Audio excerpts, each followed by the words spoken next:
ನಾನು ಅಡಿಕೆ. ನನ್ನನ್ನು ಸುಪಾರಿ ಅಂತಲೂ ಕರೆಯುತ್ತಾರೆ. ಪುರಾಣ ಕಾಲದಿಂದಲೇ ನನ್ನ ಮಹತ್ವ ಅರಿತ ಜನರು ಅತಿಥಿಗಳನ್ನು ಸತ್ಕರಿಸಲು ಉಪಯೋಗಿಸಿ ನನ್ನ ಸೇವನೆಯಿಂದ ತಮ್ಮ ಆರೋಗ್ಯವನ್ನು ಸುಧಾರಿಸಿಕೊಂಡು ಬರುತ್ತಿದ್ದಾರೆ. ಹಿಂದೊಮ್ಮೆ ಕಾಡು ಬೆಳೆಯಾಗಿದ್ದ ನನ್ನನ್ನು ಒಂದೆರಡು ಶತಮಾನಗಳಿಂದ ಜನರು ತಮ್ಮ ಮನೆಗಳ ಹತ್ತಿರದಲ್ಲೇ ಬೆಳೆಸಿ ಪೋಷಿಸಿದ್ದರಿಂದ ನಾನು ಲಕ್ಷಾಂತರ ಜನರ ಜೀವನಾಧಾರವಾದೆ. ಅದು 1930ರ ದಶಕದ ಮಧ್ಯಭಾಗ. ನನ್ನನ್ನೇ ನಂಬಿ ಬದುಕು ನಡೆಸುತ್ತಿದ್ದವರಿಗೆ ದಲ್ಲಾಳಿಗಳ ಮತ್ತು ಮಧ್ಯವರ್ತಿಗಳ ಕಾಟ, ತೂಕ ಮಾಡುವಾಗಿನ ಮೋಸ, ಹೆಚ್ಚಿದ ಸುಂಕ, ತೆರಿಗೆ ಇತ್ಯಾದಿ ತೊಂದರೆಗಳು ಜಾಸ್ತಿಯಾದ ಕಾರಣಕ್ಕೆ ಬೆಳೆಗಾರರ ಸಂಖ್ಯೆ ಕಡಿಮೆಯಾಗುವ ಅಪಾಯ ಉಂಟಾಯಿತು.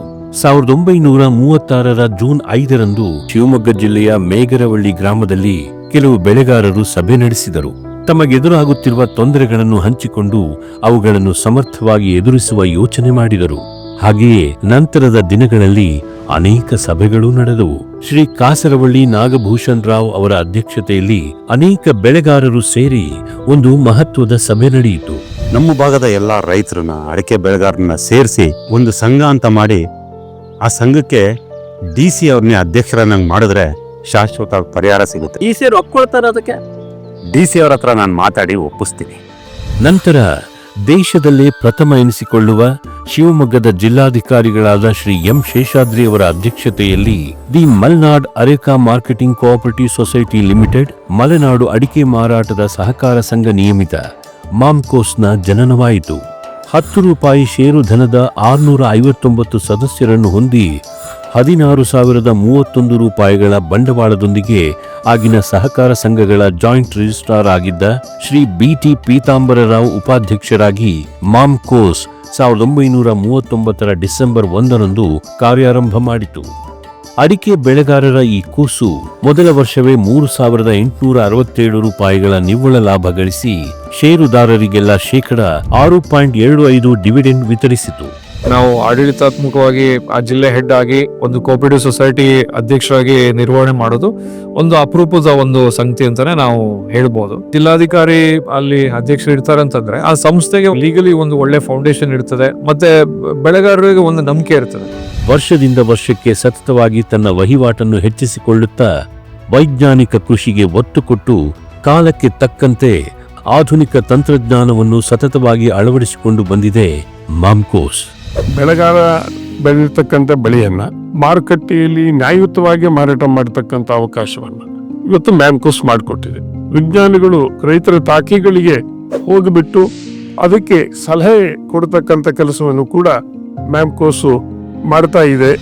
ಸದಸ್ಯರು ಬೆಳೆದ ಅಡಿಕೆಗೆ ವ್ಯವಸ್ಥಿತವಾದ ಮಾರುಕಟ್ಟೆ ಸೌಲಭ್ಯ, ಸುರಕ್ಷಿತ ಸಂಗ್ರಹಣೆ ಸೌಲಭ್ಯ, ಉತ್ಪನ್ನಗಳ ಮೌಲ್ಯದ ಆಧಾರದ ಮೇಲೆ ಮುಂಗಡ ಮತ್ತು ಸಾಲ ನೀಡುವುದು, ಕೃಷಿ ಉಪಕರಣಗಳು, ಔಷಧಿ ಮತ್ತು ಗೊಬ್ಬರಗಳ ಪೂರೈಕೆ, ಸದಸ್ಯರು, ಅವಲಂಬಿತ ಕೃಷಿ ಕಾರ್ಮಿಕರು ಮತ್ತು ಅವರೆಲ್ಲರ ಕುಟುಂಬಗಳ ಸದಸ್ಯರಿಗೆ ವಿಮಾ ಸೌಲಭ್ಯ, ಹೀಗೆ 10 ಹಲವಾರು ಸೌಲಭ್ಯಗಳನ್ನು ನೀಡುತ್ತಾ ಅಡಿಕೆ ಬೆಳೆಗಾರರ ಬೆನ್ನೆಲುಬಾಗಿ ಮಾಮ್ಕೋಸ್ ಸಾಗಿ ಬಂದಿತು. ಪ್ರತಿಯೊಬ್ಬರು ಇವತ್ತು ಸಹ ಇಲ್ಲಿ ಮಾಡುವಂಥ ಕೆಲಸಗಾರ ಆಗಿರಲಿ, ಆಫೀಸರ್ಗಳಾಗಿರಲಿ, ಯಾರೇ ಆಗಿರಲಿ ತುಂಬ ಶ್ರದ್ಧೆಯಿಂದ ಕೆಲಸ ಮಾಡ್ತಾರೆ. ಎಲ್ಲಾ ನಿರ್ದೇಶಕ ಮಂಡಳಿಯವರು, ಅಧ್ಯಕ್ಷರು, ಉಪಾಧ್ಯಕ್ಷರು ಪ್ರಾಮಾಣಿಕರಿದ್ದಾರೆ. ಅವರು ಪ್ರಾಮಾಣಿಕರಾಗಿರೋದ್ರಿಂದ ಇಲ್ಲಿ ಕೆಲಸ ಮಾಡ್ತಕ್ಕಂಥ ಎಲ್ಲಾ ಅಧಿಕಾರಿಗಳು ಕೂಡ ಪ್ರಾಮಾಣಿಕರಾಗಿದ್ದಾರೆ. ಎಷ್ಟು ತೂಕ ಮಾಡಿ ಹಾಕಿರ್ತೀವಿ, ಅಡಿಕೆ ನಾವು ಕೊಟ್ಟಿರ್ತೀವಿ, ಅದೇ ತೂಕಕ್ಕೆ ನಮಗೆ ಬಿಡ್ರಿ ಅಂತಂದಾಗ ಆ ತೂಕಕ್ಕೆ ನಮಗೆ ಡೈರೆಕ್ಟ್ ನಮ್ಮ ಬ್ಯಾಂಕಿಗೆ ಹಾಕೊಟ್ಟು ದುಡ್ಡು ಹಾಕ್ತಾರೆ.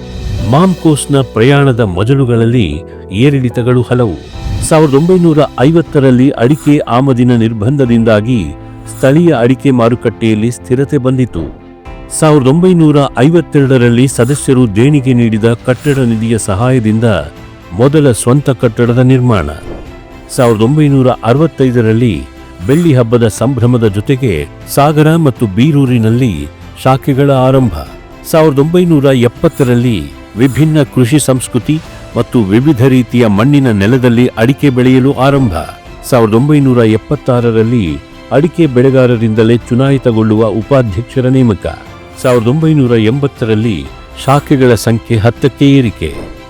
1983ರಲ್ಲಿ ಸಾಕಷ್ಟು ಗೋದಾಮುಗಳ ಸೌಲಭ್ಯವಿರುವ ಶಿವಮೊಗ್ಗದ APMC ಪ್ರಾಂಗಣಕ್ಕೆ ಪ್ರಧಾನ ಕಚೇರಿಯ ಸ್ಥಳಾಂತರ. 1984ರಲ್ಲಿ ಪ್ರಧಾನ ಕಚೇರಿ ಮತ್ತು ಎಲ್ಲ ಶಾಖೆಗಳ ಸಂಪೂರ್ಣ ಗಣಕೀಕರಣ. 1990ರಲ್ಲಿ ಸುವರ್ಣ ಮಹೋತ್ಸವದ ಸಂದರ್ಭದಲ್ಲಿ ಸದಸ್ಯರುಗಳಿಗೆ 15% ಡಿವಿಡೆಂಡ್ ಹಂಚಿಕೆ. 1996ರಲ್ಲಿ ಮೊಟ್ಟಮೊದಲ ಬಾರಿಗೆ 25% ಡಿವಿಡೆಂಡ್ ವಿತರಣೆ. 2000ರಲ್ಲಿ ವಜ್ರ ಮಹೋತ್ಸವ ಮತ್ತು ಸತತವಾಗಿ 5 ವರ್ಷಗಳ ಕಾಲ 25%ನಷ್ಟು ಡಿವಿಡೆಂಡ್ ವಿತರಣೆಯ ದಾಖಲೆ ನಿರ್ಮಾಣ. 2003ರಲ್ಲಿ ತನ್ನದೇ ಆದ ವೆಬ್ಸೈಟ್ ಮೂಲಕ ತನ್ನೆಲ್ಲ ಸದಸ್ಯರಿಗೆ ಅವಶ್ಯಕವಿರುವ ಮಾಹಿತಿಗಳ ನಿರಂತರವಾಗಿ ಪೂರೈಕೆಯ ಆರಂಭ. 2005ರಲ್ಲಿ ಕೇಂದ್ರ ಮತ್ತು ಕೆಲ ರಾಜ್ಯ ಸರ್ಕಾರಗಳಿಂದ ಗುಟ್ಕಾಕ್ಕೆ ಸಮೀಕರಿಸಿ ಅಡಿಕೆಯ ಸೇವನೆಯನ್ನೇ ನಿಷೇಧಿಸುವ ಪ್ರಸ್ತಾಪದ ವಿರುದ್ಧ ಜಾಗೃತಿ, ಪ್ರಜಾತಾಂತ್ರಿಕ ರೀತಿಯಲ್ಲಿ ಮತ್ತು ಕಾನೂನಾತ್ಮಕ ಹೋರಾಟ. ಕಂಗಾಲಾಗಿ ಹೋಗಿದ್ವಿ ನಾವು ಅಡಿಕೆ ಬೆಳೆಗಾರರು. ನಮ್ಮ ಅಡಿಕೆ ಬೆಲೆ ಎಲ್ಲ ದಿಢೀರ್ನು ಕುಸ್ತೋಗುತ್ತೆ ಅಂತ ಹೇಳಿ. ಆ ಸಂದರ್ಭದಲ್ಲಿ ಆಪದ್ ಬಾಂಧವನಾಗಿ ಮ್ಯಾಮ್ಕೋ ಅಡಿಕೆ ಸೊಸೈಟಿ ನೆರವಿಗೆ ಬಂತು. ಹೇಗೆ ಅಂತ ಹೇಳಿದರೆ, ಒಳ್ಳೆಯ ಪ್ರಯೋಗಶಾಲೆಯಲ್ಲಿ ವಿಜ್ಞಾನಿಗಳ ಜೊತೆ ಸಂಪರ್ಕ ಮಾಡಿ ಮತ್ತೆ ಅಡಿಕೆಯ ಗುಣಮಟ್ಟವನ್ನು ಪರೀಕ್ಷೆ ಮಾಡಿ ಹಾನಿಕರ ಅಲ್ಲ ಅಂತಕ್ಕಂಥ ಒಂದು ತೀರ್ಪನ್ನು ಕೂಡ ಪಡೆದಿದೆ. ಸರ್ಕಾರ ಜೊತೆ ಸೆಂಟ್ರಲ್ ಗೌರ್ಮೆಂಟ್ ಜೊತೆಗೆ ಇದನ್ನ ಒಂದು ಡಿಸ್ಕಷನ್ಸ್ ಮಾಡಿ ಕ್ಯಾಂಪ್ಕೋದ ಜೊತೆ ಎಲ್ಲ ಸೊಸೈಟಿಗಳನ್ನ ಸೇರಿಸ್ಕೊಂಡು ನಾವು ಸಹ ಸುಪ್ರೀಂ ಕೋರ್ಟ್ ಕೇಸ್ಗಳನ್ನು ಹೋಗಿ ಅವಾಗಲೇ ಫೈಲ್ ಮಾಡಿದ್ವಿ. 2007ರಲ್ಲಿ ಕರ್ನಾಟಕ ಹೈಕೋರ್ಟ್ನಲ್ಲಿ ಕಾನೂನಾತ್ಮಕ ಗೆಲುವು. 2015ರಲ್ಲಿ ಅಮೃತ ಮಹೋತ್ಸವದ ವರ್ಷದಲ್ಲಿ 890 ಕೋಟಿ ರೂಪಾಯಿ ವಹಿವಾಟು ಮತ್ತು 15%ನಷ್ಟು ಡಿವಿಡೆಂಡ್ ಹಂಚಿಕೆ. ಸಹಕಾರಿ ರಂಗದಲ್ಲಿರತಕ್ಕಂಥ ದೊಡ್ಡ ದೊಡ್ಡ ಸಂಸ್ಥೆಗಳು ಯಶಸ್ವಿಯಾಗಿ ಮತ್ತು ಸಮರ್ಥವಾಗಿ ಬೆಳಿಬೇಕು ಅಂತಕ್ಕಂಥದ್ದಕ್ಕೋಸ್ಕರ ಸರ್ಕಾರದ ಅಧಿಕಾರಿಗಳನ್ನು ನೇಮಿಸುತ್ತೆ. ನಾವು ಅಧಿಕಾರಿಗಳಾಗಿ ಅವ್ರ ಮೇಲೆ ನಿಯಂತ್ರಣ ತರಿಸಬೇಕು ಅಂತೇಳಿ ಬರುತ್ತಿಲ್ಲ. ಸರ್ಕಾರದ ಪಾತ್ರ ಏನಂತಾರೆ, ಫ್ರೆಂಡ್, ಗೈಡ್ ಆ್ಯಂಡ್ ಫಿಲಾಸಫರ್. 2018ರಲ್ಲಿ ಸಹಕಾರ ಇಲಾಖೆಯ ಅಧಿಕಾರಿಯ ಬದಲಾಗಿ ನಿರ್ದೇಶಕ ಮಂಡಳಿಯಿಂದಲೇ ವ್ಯವಸ್ಥಾಪಕ ನಿರ್ದೇಶಕರ ನೇಮಕ. ನಿರ್ದೇಶಕ ಮಂಡಳಿ ಎಲ್ಲ ಕಾಲದಲ್ಲೂ ಕೂಡ ಒಂದು ಮಾತನ್ನು ಧ್ಯೇಯವಾಗಿಟ್ಕೊಂಡಿದೆ. ಮ್ಯಾಮ್ಕೋಸ್ ಯಾವುದೇ ಹೊಸ ಕಾರ್ಯವನ್ನು ಮಾಡುವ ಸಂದರ್ಭದಲ್ಲಿ, ಹೊಸ ನೀತಿ ನಿರೂಪಣೆಯನ್ನು ಮಾಡುವ ಸಂದರ್ಭದಲ್ಲಿ ಅದು ಅಡಿಕೆ ಬೆಳೆಗಾರರಿಗೆ ಎಷ್ಟು ಪ್ರಯೋಜನ ಆಗ್ತದೆ, ರೈತ ಸದಸ್ಯರಿಗೆ ಪ್ರಯೋಜನ ಆಗ್ತಕ್ಕಂಥ ಎಲ್ಲ ಕೆಲಸ ಕಾರ್ಯಗಳನ್ನು ಮಾಡಲಿಕ್ಕೆ ಒಮ್ಮತದ ನಿರ್ಣಯವನ್ನು ಕೊಡ್ತದೆ. 2019ರಲ್ಲಿ ಮೊಬೈಲ್ ಆಪ್ ಮೂಲಕ ತನ್ನ ಸದಸ್ಯರಿಗೆ ಅಡಿಕೆ ಮಾರುಕಟ್ಟೆಯ ಸಂಪೂರ್ಣ ಮಾಹಿತಿಯ ವಿತರಣೆ.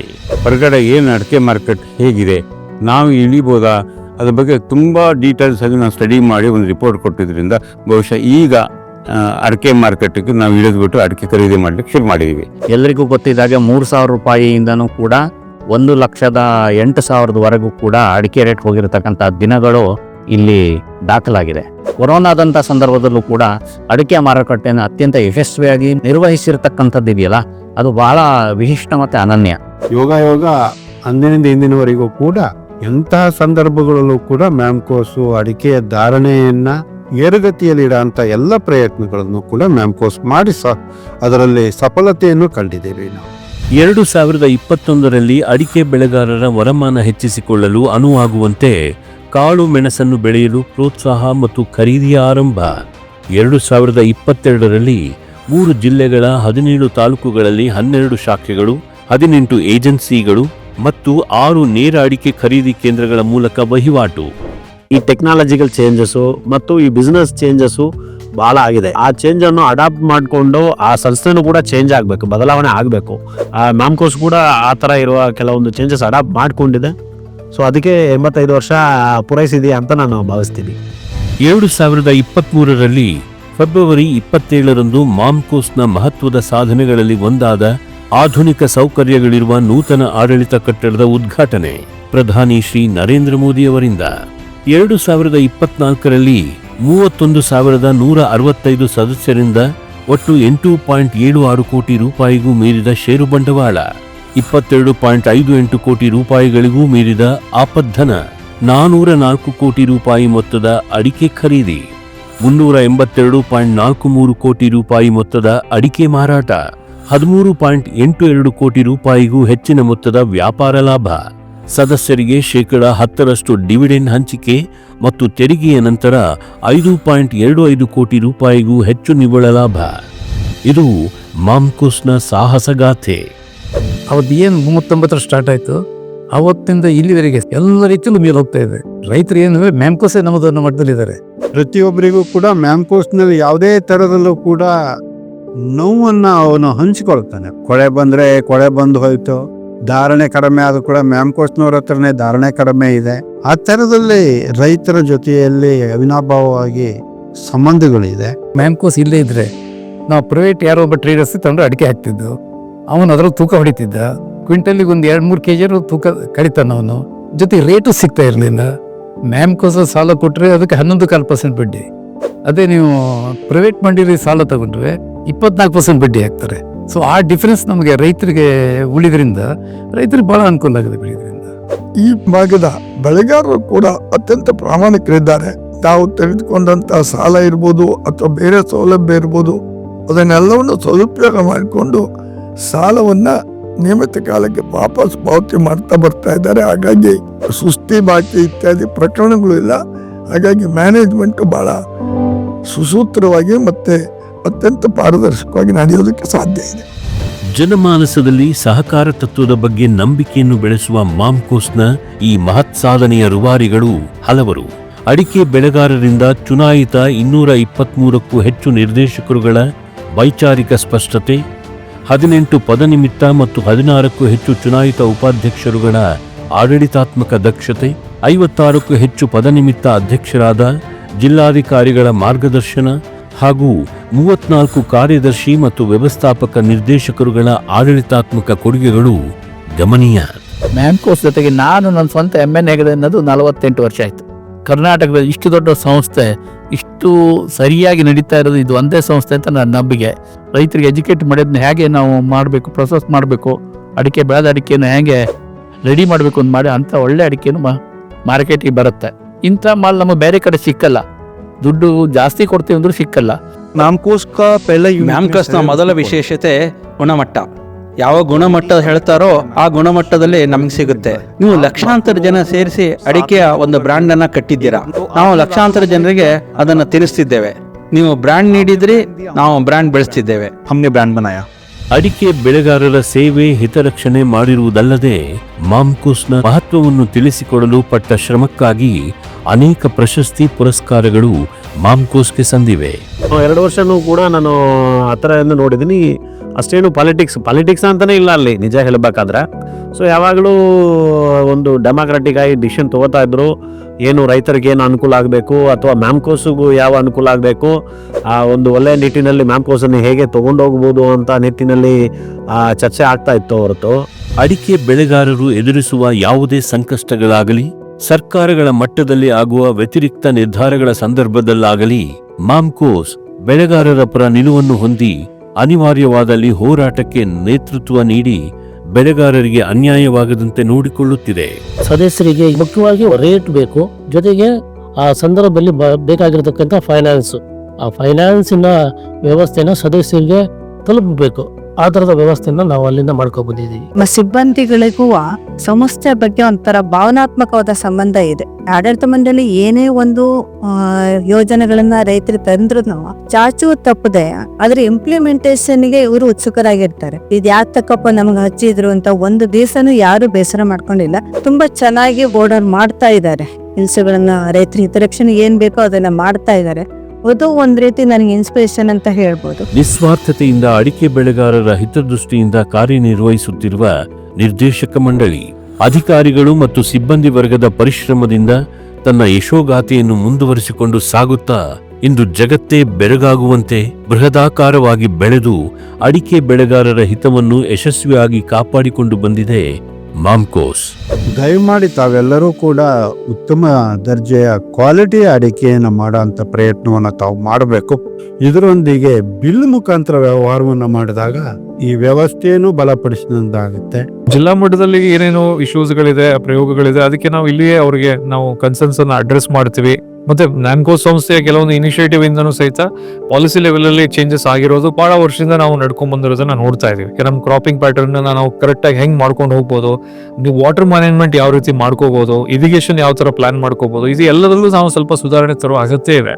ನಮ್ಮ ಉಪಾಧ್ಯಕ್ಷರಾಯ್ತು ಮತ್ತೆ ಡೈರೆಕ್ಟರ್ಸ್ ಆಯ್ತು, ಪ್ರತಿ ಮೀಟಿಂಗ್ ನಲ್ಲೂ ಸಹಿತ ನಿಮ್ಮ ಹಿತ ಕಾಯ್ಲಿಕ್ಕೇನೆ ನಾವು ಇಲ್ಲಿ ಕೂತು ಸಭೆಗಳನ್ನ ನಾವು ಮಾಡ್ತಾ ಇದೀವಿ. ಎಲ್ಲ ಬೆಳೆಗಾರರಿಂದನೇ ನಾವು ಇಷ್ಟು ಒಳ್ಳೆ ಸಂಸ್ಥೆ ಕಟ್ಟಕ್ ಆಗಿರೋದು. ನಿಮ್ ಜೊತೆಗೆ ನಾವು ಇರ್ತೀವಿ, ನಮ್ ಜೊತೆಗೂ ನೀವು ಅದೇ ರೀತಿ ಸಹಕಾರ ಕೊಡಿ ಅಂತ ನಾವು ಕೇಳ್ತೀವಿ.